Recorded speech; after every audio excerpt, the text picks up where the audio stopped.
देखो, ये जो सत्संग से हमको विचार प्राप्त होता है ना, बड़े काम की औषधि है ये बड़े काम की औषधि है। हाँ, लेकिन एक बात और ध्यान रखनी चाहिए, जो भी सुना पढ़ा अगर अभ्यास नहीं किया तो वो विष है। उक्ति है, बिना अभ्यास के बिना जो ज्ञान है वो विष है, जहर। अभ्यास करना पड़ेगा इसका। कल जैसे हम बात कर रहे थे, आप किसी के रूप की ओर मन आकृष्ट हुआ, आकृष्ट हो जाना बड़ी स्वाभाविक बात है। किसी के रूप की ओर मन आकृष्ट हुआ, पर लेकिन एक बार थोड़ा बैठकर, थोड़ा रुककर विचार कर लीजिए, किसके पीछे जा रहे हैं हम।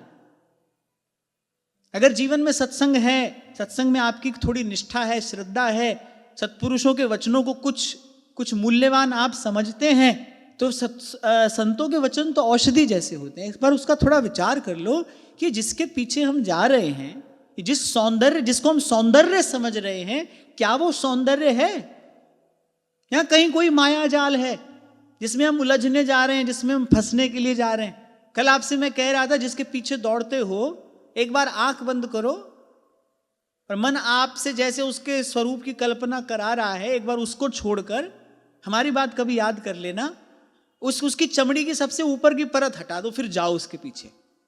देखो जाने का मन करता है कि नहीं, उसके निकट भी जाने का मन करेगा कि नहीं आपका। अंततः है तो भाई हार्ड चाम ही, क्या है और बताइए।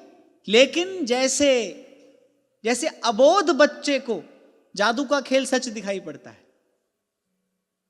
जो अबोध है, जिसको कुछ भी पता नहीं है, अबोध सा बालक या फिर बिल्कुल कोई मूर्ख है, उसको वो जादूगर अपने खेल में नोट बरसाता है ना, बच्चा भाग जाएगा, मूर्ख व्यक्ति भाग जाएगा। पर जो रहस्य समझता है वो थोड़ा मुस्कुरा देगा, जादूगर के प्रोत्साहन के लिए ताली भी बजा देगा, लेकिन वो बरसते नोट इकट्ठे करने के लिए भागेगा नहीं, क्योंकि वो जानता है ये सब क्या है। तो बस ऐसे ही सत्संग से विवेक प्राप्त किया जाता है, फिर विवेक से विचार किया जाता है कि भाई ये जो हम कर रहे हैं ये वस्तुतः क्या है।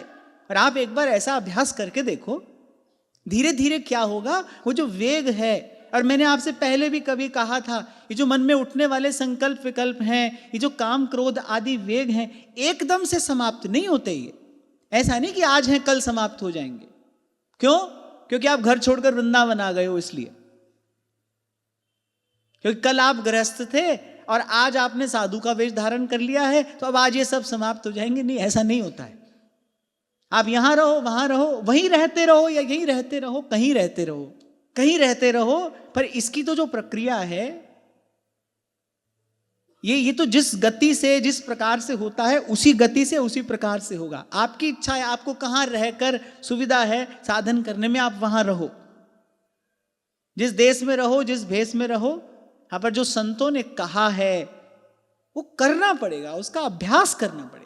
अभ्यासेन तु कौन्तेय वैराग्येण च ह्रियते। अभ्यास करना पड़ेगा उसका।